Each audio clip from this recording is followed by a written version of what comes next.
Bonjour à toutes et à tous, merci de nous avoir rejoints pour ces chroniques Melsion pour l'entrepreneur tous les vendredis 10h30 en direct. Nous essayons de partager avec vous des idées qui nous semblent importantes, intéressantes à intégrer dans votre réflexion du week-end. Mais vous pouvez aussi nous retrouver sur les réseaux sociaux et sur notre chaîne YouTube. Et là, vous pouvez consommer ces chroniques comme vous le souhaitez, en podcast, en faisant du vélo ou bien simplement en prenant quelques minutes pour réfléchir. Et nous allons commencer avec Adrien. Adrien, tu viens nous parler de mandat ad hoc, mais qu'est-ce que c'est que cette chose? Oui, merci Jean-Christophe. Alors, je vais vous parler des gestes qui sauvent l'entrepreneur. Mhm. Euh, je vais vous parler donc du mandat ad hoc et du plan de sauvegarde, qui sont des manœuvres, des procédures qui sont utiles, très utiles et qui peuvent sauver la vie des entrepreneurs, c'est-à-dire de leurs entreprises. Alors, voilà, donc mandat ad hoc et plan de sauvegarde, apprendre les gestes qui sauvent. Donc, on va aborder un outil juridique, donc on va faire un petit peu de droit ce matin, mais l'idée, hein, c'est pas de faire un cours de droit, c'est de vous sensibiliser à cette possibilité qui existe dans le droit. Et je dirais que pour une fois, le droit est du côté des entrepreneurs, et donc il faut absolument apprendre, et savoir que ça existe et ne pas hésiter à s'en servir. Alors, c'est une question essentielle en fait qui se cache derrière ce sujet. Je dirais que c'est une question de vie ou de mort. Alors, on en parle souvent.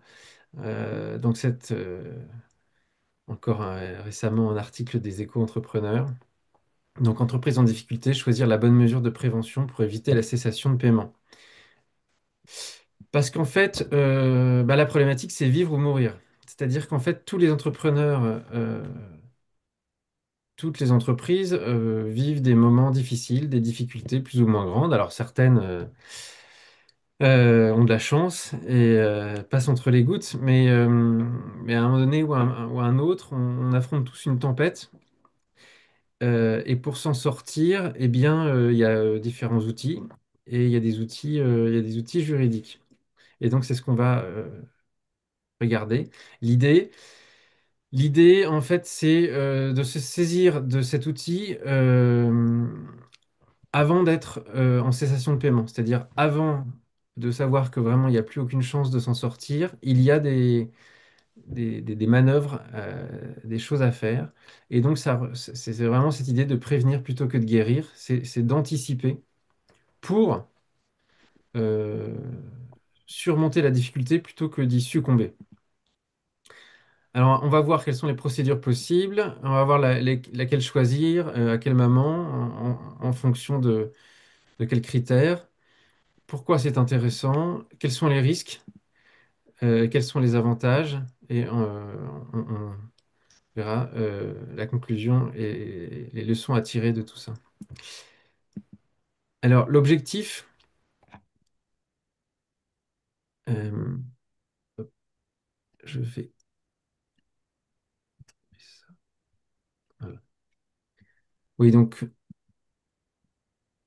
l'objectif de toutes ces procédures, c'est qu'en fait, quand on sent que ça sent le roussi, qu'on n'arrive plus à payer, et qu'on va droit dans le mur, eh bien, en fait, il y a un moyen de stopper, de lever le pouce, de dire pouce, vous savez, comme dans la cour de récré, parce qu'on sent qu'on va se faire rattraper.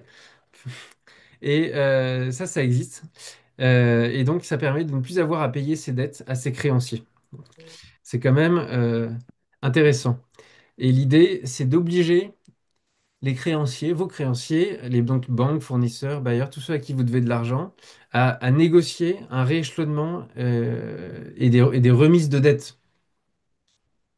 Et donc ça paraît comme ça un peu magique, mais c'est possible. Alors évidemment, il faut savoir comment s'y prendre.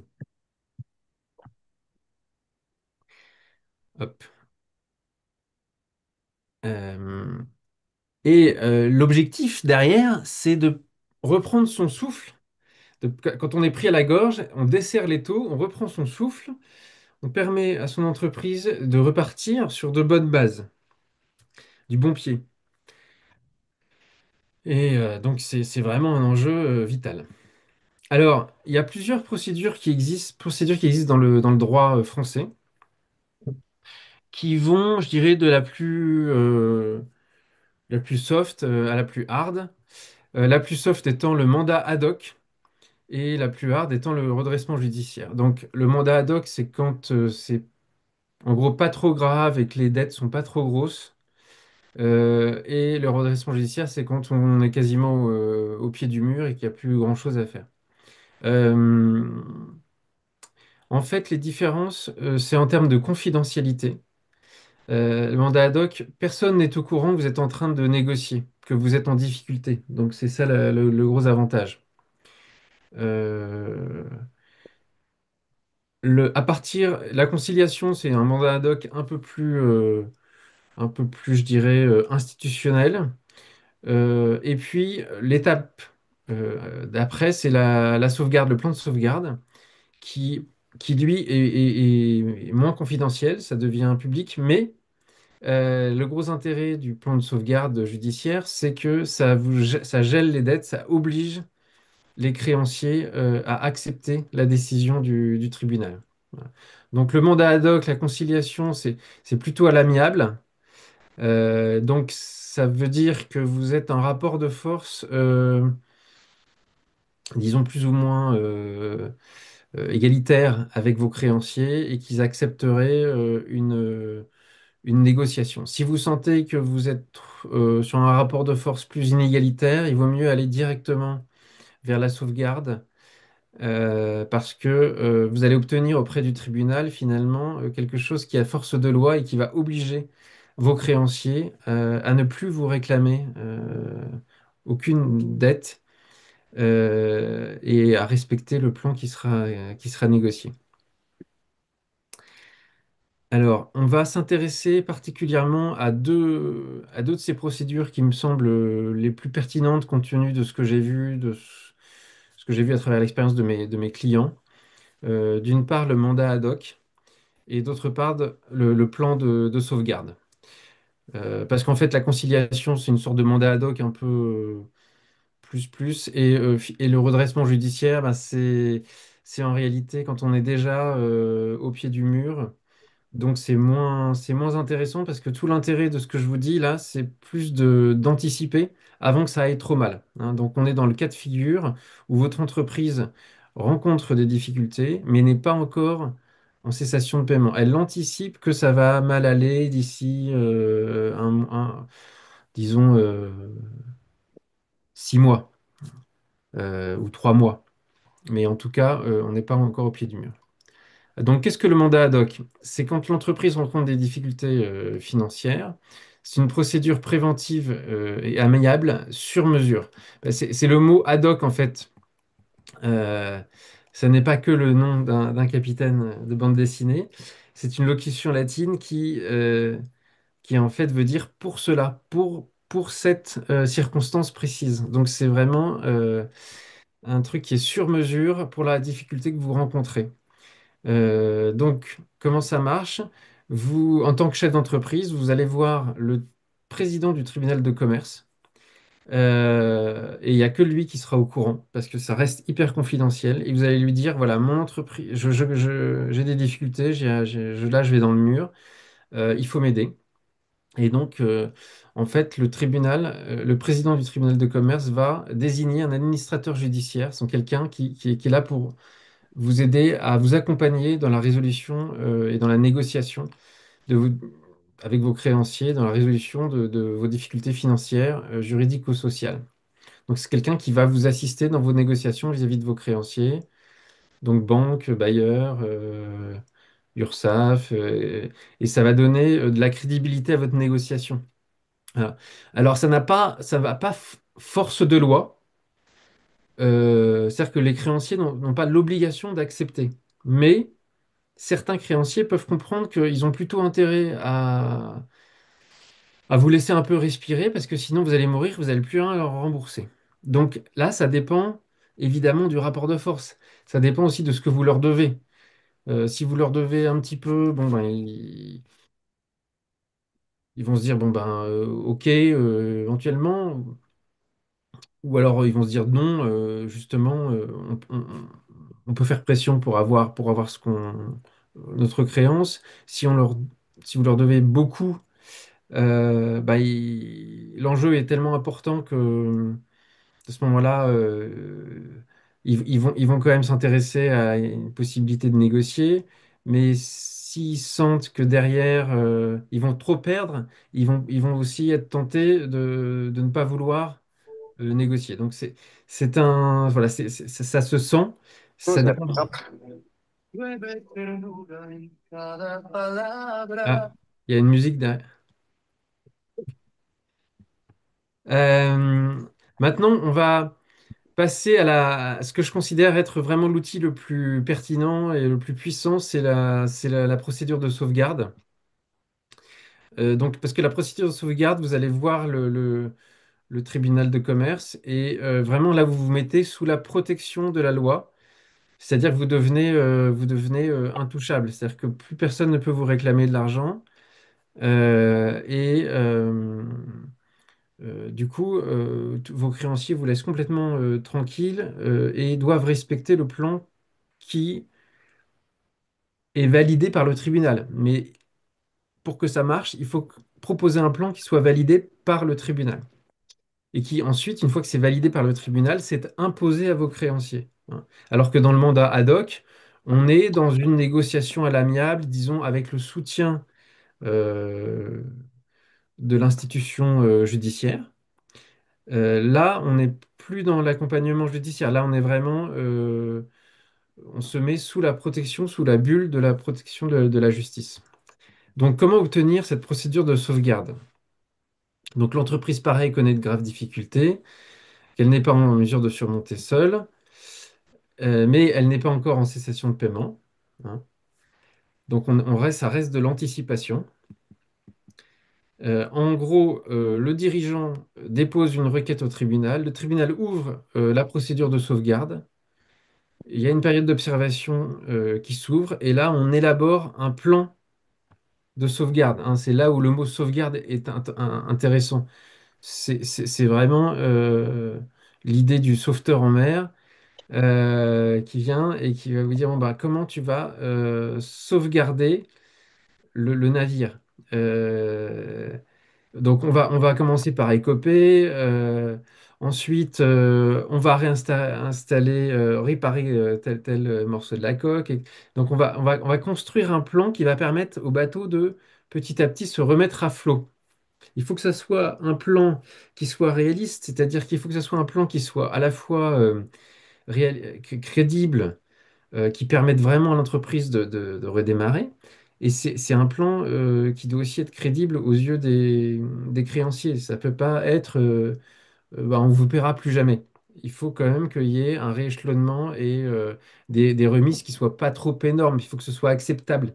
Et si ce plan est suffisamment crédible, s'il permet à la société de repartir tout en permettant de payer disons, de façon convenable une partie de ce qu'on doit, à ce moment-là, sera validé. Donc le tribunal valide le plan à l'issue de cette période d'observation et ce qui est très intéressant, c'est que le plan validé par le tribunal devient contraignant pour tous les créanciers, quels qu'ils soient, quelle que soit leur taille, quel que soit leur pouvoir. Donc on va aller un peu plus dans le détail de comment ça fonctionne, comment vous pouvez vous y prendre. Donc vous faites un dépôt, vous saisissez le tribunal compétent, en général c'est le tribunal de commerce, ça peut être judiciaire pour certains secteurs d'activité. Vous déposez un dossier qui comprend une requête motivée, vous expliquez pourquoi, une description des difficultés, les comptes, la situation de la trésorerie, un état des dettes et des créances, voilà. Et la liste des salariés et des principaux créanciers. Donc, le tribunal va examiner la demande, vérifier les conditions. Si il trouve la procédure recevable, donc il va désigner tout de suite un administrateur judiciaire. Donc c'est quelqu'un qui est détaché, qui est envoyé par le tribunal pour vous aider. Et il désigne également un mandataire judiciaire qui, lui, va représenter les intérêts des créanciers. Et alors, c'est à partir du moment, ça va très vite, mais ce qui est très intéressant, c'est qu'à partir du moment où le juge considère que on peut ouvrir une procédure de sauvegarde, s'il y a un effet immédiat, c'est qu'il y a, il y a un gel immédiat des dettes, une suspension de toutes les poursuites, et il y a la continuation des contrats en cours. Donc, c'est vraiment très intéressant, c'est que ça permet, voilà, tout de suite, de geler les dettes de l'entreprise. Et en fait, c'est super intéressant parce que d'un seul coup, vous mettez, alors que vous étiez pressé par le temps, vous étiez acculé et que chaque jour qui passait, vous mettez encore plus dans la difficulté, et bien là, grâce à cette procédure de sauvegarde, en fait, on vous mettez le temps de votre côté. C'est-à-dire quelque part que dès que vous êtes accepté, dès que la procédure de sauvegarde, en tout cas, est jugée recevable, eh bien, quelque part, euh, plus ça dure longtemps, je dirais, mieux c'est, parce que de toute façon, ce temps-là, ça n'est pas, vous n'êtes plus saisissable, vous n'êtes plus redevable de vos dettes. Alors, la période d'observation qui s'ouvre à partir de ce moment-là, elle dure 6 mois, c'est renouvelable jusqu'à 18. L'entreprise continue son activité sous le contrôle du tribunal et de l'administrateur judiciaire. Et pendant ce temps-là, donc l'administrateur judiciaire analyse la situation économique et sociale avec vous et élabore le fameux projet de plan de sauvegarde qu'il va ensuite soumettre au tribunal. Et donc là, c'est très important d'avoir une bonne communication entre l'administrateur judiciaire chargé d'élaborer ce plan et le patron qui va lui dire ben, où en est la situation. Parce qu'il ne faut pas que l'administrateur raconte n'importe quoi au tribunal. Et donc, il faut vraiment qu'il y ait une bonne entente à ce moment-là entre l'administrateur et le dirigeant.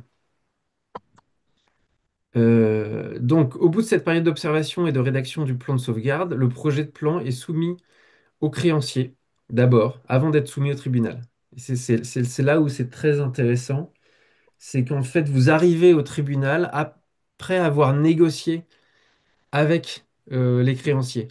C'est là où c'est très puissant parce que c'est vrai que si le plan était validé par le tribunal et ensuite imposé aux créanciers, ça se passerait très mal, sans doute, parce que les créanciers vivraient très mal. Voilà. Alors que là, en fait, ils savent qu'on va leur imposer quelque chose, mais ils ont la possibilité de négocier avant avec vous, hein. Et donc là, c'est là où il faut vraiment, et je dirais que c'est le conseil principal, hein, que je peux vous donner, c'est d'être bien accompagné par un conseiller juridique. C'est la clé. C'est-à-dire il faut qu'il y ait quelqu'un dans votre entourage qui, qui sache mener des négociations à la fois vis-à-vis de la justice du tribunal et vis-à-vis des banques, des créanciers. Et alors, une fois que vous avez négocié avec les créanciers, qu'ils aient accepté ou non, mais enfin, l'idée c'est qu'ils acceptent plus ou moins, ben, vous soumettez le plan au tribunal. Et là, le tribunal a le choix, soit il l'arrête, c'est-à-dire il le valide, soit il dit, bah non, votre plan, il tient pas la route, ça n'a, mais le but, c'est que justement, d'arriver avec un plan qui soit crédible. Mais le tribunal, si le plan est mal fait, peut dire, bah, ça ne me paraît pas vraisemblable, et dans ce cas-là, bah, il déclare la société en redressement. Et du coup, on passe à la case suivante, qui est la procédure de redressement, qui est beaucoup plus dure, contraignante pour l'entrepreneur, et où l'entrepreneur, quelque part, perd la main, alors que là, vous la gardez. Donc l'idée, c'est d'arriver avec un plan qui soit validé par le tribunal. Alors, oui, ici, c'est un petit tableau qui compare, en fait, les différentes procédures en termes de confidentialité, d'une part.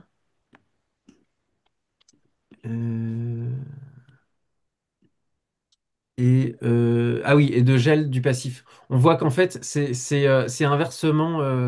C'est soit ça reste une procédure confidentielle qui ne s'ébruite pas, et vous êtes, en termes d'image, personne ne sait que vous êtes en train de négocier, mais dans ce cas-là, ça ne peut pas avoir force de loi vis-à-vis de vos créanciers. Donc ça, c'est le mandat ad hoc ou la conciliation. Soit la procédure à force de loi est contraignante juridiquement gèle immédiatement toutes vos dettes. Les créanciers ne peuvent plus vous toucher, mais dans ce cas-là, c'est nécessairement public. Et du coup, avec un risque d'image pour la société. Mais justement, on va voir que ce risque d'image n'est pas si grand que ça. Au contraire, ça peut finalement être une opportunité en termes d'image pour l'entrepreneur. Donc, quels sont les risques? Oui, le risque, c'est finalement de ne pas avoir un plan qui soit accepté par le tribunal. Et donc, c'est, entre guillemets, de tomber sur un mauvais mandataire judiciaire qui ne propose pas un bon plan. Mais ça, je dirais que ça se travaille un peu. Et si on a un bon conseiller juridique, il saura vous aiguiller vers les bons mandataires judiciaires. Alors, dans le cas du mandat ad hoc, on peut choisir son propre mandataire judiciaire.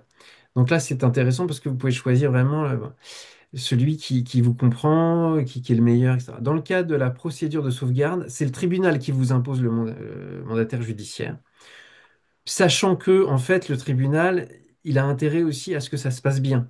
C'est ça qui est intéressant, c'est que d'une façon générale, le tribunal de commerce est plutôt du côté des entrepreneurs, c'est-à-dire que ils sont là pour permettre à la société, si ils estiment qu'il y a une chance de la sauver, ils sont plutôt là pour permettre à la société de survivre. Donc ils vont tout faire pour mettre plutôt les chances du côté de l'entrepreneur. Donc là, je dirais que pour le mandataire judiciaire, c'est très important d'avoir de bonnes relations avec le tribunal pour qu'il vous donne un bon mandataire judiciaire qui finalement rédige un bon plan qui sera ensuite accepté par le tribunal. Le risque, c'est ensuite que le juge n'accepte pas votre plan. Donc il faut aussi là avoir un juge bon, ça c'est un peu de la chance, mais vous le savez, la chance, ça se prépare. Le grand risque, c'est que les créanciers, qui sont souvent des puissants, fassent pression sur le tribunal. Donc ça, c'est un risque qui est d'autant plus grand quand les enjeux sont importants. Euh, c'est quand il y a trop à perdre, quand les créanciers ont trop à perdre, il peut y avoir des pressions, surtout sur les tribunaux voilà, de région fortes. Et donc, bah, il faut là aussi allumer des contre-feux et avoir des bons relais euh, pour avoir aussi une sorte de lobbying qui permette de trouver un juge qui soit le plus neutre possible et le plus étanche possible aux pressions. Quels sont les avantages? C'est qu'en fait, sur cette question d'image, alors dans le mandat ad hoc, ça reste confidentiel, mais ça n'est pas contraignant pour les créanciers. Mais si on reste sur le plan de sauvegarde, en fait, finalement, ça donne plutôt, vis-à-vis en tout cas de la justice, une image d'un dirigeant responsable qui anticipe plutôt qu'il ne subit ces difficultés. Et du coup, il va être d'autant plus enclin à vous aider. Et d'autant plus de votre côté et plutôt que du côté des créanciers. Puisque quelque part, vous êtes dans votre bon droit. Vous avez le droit de vous protéger en cas de situation de difficulté. Et donc, vous apparaissez plutôt comme un bon gestionnaire. Et non pas comme quelqu'un qui est un mauvais gestionnaire. Je dirais que ça forge le caractère aussi, et d'une certaine façon, ça consolide l'avenir de passer par une telle épreuve. Euh, c'est intéressant à vivre. Je dirais aussi que c'est très important parce que ça rééquilibre en fait le rapport de force qu'on sent toujours déséquilibré entre d'un côté les gros, hein, les banques en particulier, ou les institutions, et puis les petits, hein, les PME. Là, d'un seul coup, le rapport de force est rééquilibré, neutralisé, et chacun, je dirais, est sur un pied d'égalité. fait valoir ce droit. En conclusion, c'est très important de savoir que ça existe, que cela, c'est un bon outil, c'est une bonne chose qui peut vous sauver la vie de votre entreprise. Ça, le gros avantage, c'est que d'un seul coup, le temps passe de votre côté. Le temps devient votre allié. Plus ça dure longtemps, plus vous êtes protégé, en fait, et moins les créanciers peuvent vous acculer. En conclusion, la clé, c'est de bien se faire accompagner par un bon conseiller juridique qui va vous permettre de comprendre les méandres et les arcanes des tribunaux, de vous permettre de vous orienter vers les bons juges, vers les bons mandataires. Il faut vraiment là, pas lésiner sur l'investissement à faire sur le bon conseiller juridique qui va vous aiguiller sur le process. Il faut aussi avoir de la chance, comme je le disais, mais ça fait partie du métier d'entrepreneur, d'avoir de la chance, hein, parce qu'il faut encore une fois, tomber sur un bon juge et sur un bon administrateur qui saura présenter un bon plan qui sera validé. Et puis voilà, l'objectif et le résultat de tout ça, c'est que ça permet à l'entreprise de reprendre son souffle. Ça lui permet de réfléchir à la stratégie et de repartir en fait sur des bonnes bases. Et pas seulement financières, mais finalement des bases aussi stratégiques. Parce que pendant ce temps d'observation et pendant... En fait, ça vous oblige à refaire un business plan, à vous remettre dans un état d'esprit où vous allez repartir, peut-être vers d'autres activités, peut-être vers une diversification. Vous êtes obligé de réfléchir à la stratégie qui va être la bonne. Et d'une certaine façon, bah, c'est une façon de transformer ce qui semblait être un échec en une réussite, parce que si le plan est crédible et respecté, eh ben, il permettra, et il permet le plus souvent à l'entreprise de repartir et de bien repartir. Voilà, je vous remercie. Et si vous avez des questions, je suis là. Merci Adrien, merci beaucoup. Je crois qu'on est dans une période où ça arrive, non, ce genre de sujet. Oui, en effet, ça arrive. Et je peux vous dire que c'est vraiment utile de le savoir, de le faire. Faut pas avoir peur. Plus on anticipe et plus ça se passe bien. Euh, en fait, c'est une chance hein, d'avoir ces outils. La justice n'est pas toujours contre les entreprises. Et là, en l'occurrence, elle est plutôt du côté des entreprises, à condition d'y penser et de le faire et d'anticiper. Parce que souvent, mon expérience, c'est que en fait, les entrepreneurs n'osent pas s'approcher des tribunaux, comme s'ils s'approchaient voilà, du mauvais œil. Et en fait, ils attendent que la situation soit malheureusement trop difficile pour agir.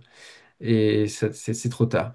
Alors que si, si on prend le taureau par les cornes et qu'on va voir le tribunal et qu'on dit, voilà, j'ai des difficultés, j'anticipe que dans 4 mois, je vais plus pouvoir payer mes fournisseurs, mes salariés. Ben à ce moment-là, la justice, pour le coup, va être très très rapide, très efficace. Et en plus, chez Melchion, on connaît quelques administrateurs judiciaires qui sont d'une grande efficacité hein, et dont le métier est de permettre aux entreprises de reprendre souffle et d'être remises à flot. Merci Merci. beaucoup Adrien. S'il n'y a pas de questions, je vais passer à ma présentation. Très Du coup, rapidement, oui, on va si c'est faire- possible. Merci bien beaucoup. sûr. Ouais, c'est toujours important d'être conscient de la situation plutôt que d'essayer de la fuir. Une question rapide. Les fournisseurs, lorsqu'ils se rendent compte qu'il y a une procédure ad hoc ou un plan de sauvegarde qui est mis en œuvre, à mon avis, ils doivent avoir quelques difficultés pour livrer. Donc, du coup, le flux en fait de l'entreprise est sacrément ralenti dans la pratique. C'est Alors, le tribunal déclare la continuation des contrats. C'est-à-dire que euh, c'est pas parce que vous ne payez pas les fournisseurs qui n'ont pas l'obligation de respecter leur contrat. Ouais, Il y a un autre aspect, Pascal, qu'il faut avoir en tête, c'est que pour le fournisseur, tout d'un coup, les nouvelles dettes sont beaucoup plus safe. C'est-à-dire qu'en fait, le tribunal n'a pas le droit de créer des nouvelles dettes. Ce qu'on appelle les dettes de l'article 40, c'est-à-dire celles qui sont nées après l'ouverture de la procédure, elles sont quasiment garanties par le tribunal. En fait, c'est l'administrateur judiciaire. Enfin, ce que ça veut dire, c'est que c'est beaucoup plus sûr de livrer quelqu'un qui a ouvert une procédure que quelqu'un avant l'ouverture de la procédure. Ok, merci beaucoup. Avant l'ouverture de la procédure, si jamais ça tombe, tes dettes tombent. Avec la procédure, eh bien, tu es quasiment garanti que il va pas y avoir de dettes nouvelles qui vont se faire et donc que tu vas être payé. Et tu es privilégié. Donc tu passes en premier en fait. Je parle pour tes dettes nouvelles. Donc c'est très intéressant, hein. C'est vraiment, oui, il y a un peu de technicité parce qu'il faut quand même pas que le tribunal se fasse enfumer et qu'après il renonce à te rembourser. Mais en tout cas, théoriquement, tu es dans l'endroit le plus safe, puisque non seulement le tribunal n'a aucun droit à créer une nouvelle dette, mais en plus, tout ce qui irait en liquidation servirait d'abord à te payer et après à payer les autres créanciers, dont toi, c'est-à-dire sur tes créances antérieures.